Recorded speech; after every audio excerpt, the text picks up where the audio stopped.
because we're going to have a look at our material and getting a little bit more detail in it. If we look at the view in my rendered frame window here at the moment, it's all very clean and very crisp, and I want to actually get a little bit of noise and a little bit of dirt onto the image to work with in Photoshop.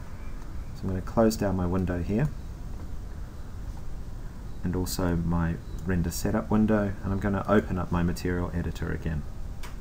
And I'm going to work again on my chalk material, and this time what I'm going to do, rather than just have the color, I'm going to click on the little button next to color and I'm going to add a map. Now I need to scroll down, so it's not a standard map. I'm going to close the standard maps. What I'm after is a mental ray map, and I'm after this first one, the Ambient Reflective Occlusion map. I'm going to select it and click OK, and you'll notice a slight difference in the sphere here, and some of the options have changed below because I'm now in this map. If I click this little go to parent button above, I go back up to my base material, and I notice that next to color, rather than the color dominating, I have an M for the map. I click on the map, I go back down into the map level. Now there are some settings we're going to play with here, the spread and the maximum distance, and for now we're going to leave these as the base values, and we're going to hit render and see what we have in our scene. Now if you remember from before, we had that very crisp, clean render. Now if we look, we're starting to get some little black splotches in our scene, which just give us a little bit more texture to our image, which is useful. So if we let that render, you can see as it's rendering the glass, it's taking quite a long time to do so. And what we can do while we're doing these tests, and we're not really concerned with what's happening with the glass, is we can actually come up to area to render at the top left here. We can click down and we can select just a little region of our scene to render, and we can make that smaller so that we're just focusing in on one area here, one region of the scene. Now if I click render, you'll notice it's only that region that's rendering, not the whole scene. So this is very useful when we're doing little tests like we're going to be doing now. So if I come back to my material and I start changing some of these values, let's say in spread, let's make this 0.1 and hit render and see what happens.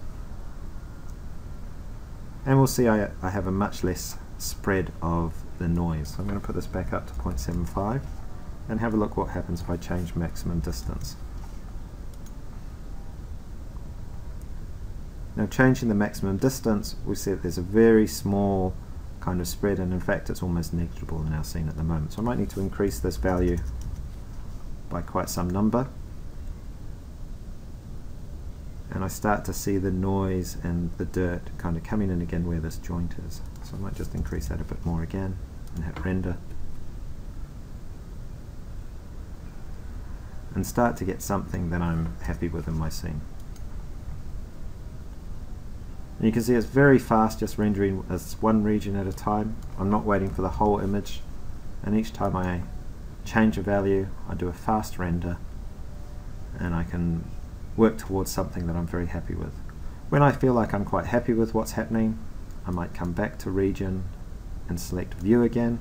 The little red box disappears, and now if I hit render, once again I'm looking at the entire view. You can see everything in my scene rendering again now.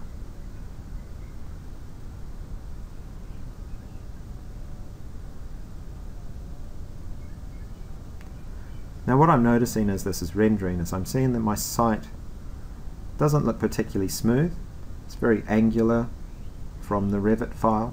So what I'm going to do is I'm going to do something very quickly just to try and smooth this out a little bit with one of the modifiers in 3dsMax. So what I'm going to do is I'm going to select my site, and I'm going to come across to the modify tab here. You can see I've got site selected topography, and I'm just going to click down in my camera view, and I'm going to go from shaded to edged faces. We can see a little bit more, and I'm going to hit F3 to move to wireframe.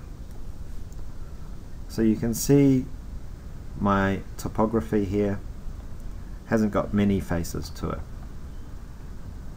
So now I'm going to click down on modify list, the little arrow here, and I'm going to scroll down and select the Turbo Smooth modifier. And you'll see immediately more faces added to my topography. And if I alter this iterations number here, you can see more and less iterations of changes to my modifier. If I click on the little light bulb next to Turbo Smooth, it turns that modifier on and off. Now again, if I hit render, you'll see that that site started to smooth out a lot more, which might be a little bit more useful for our purposes here. I'm just going to let this finish through the render. Now, if I was happy with the view as I'm seeing it here in my viewport, I would come back to my render setup dialog here at the top, and I would change my settings to be a larger render. So just wait for those last few buckets of glass to finish. Here's my render setup box, and I would adjust this output size to something in the region of 3000 by 3000. Once I have that, I would hit render. I would wait for that render to finish. When it has, I'm going to come and I'm going to need to save this image. So from my render dialog box here, I get save image. I click on that. It takes me somewhere to where I want to save. Now I've made a new folder in my ArcRep2 folder here, image, and I'm going to save a base image here. I'm going to call it ArcRep2-base. And the file format that I want to use for this is a TGA, a target image file. Now I'm using this image file because it embeds the alpha channel, which is very useful for us later on in Photoshop.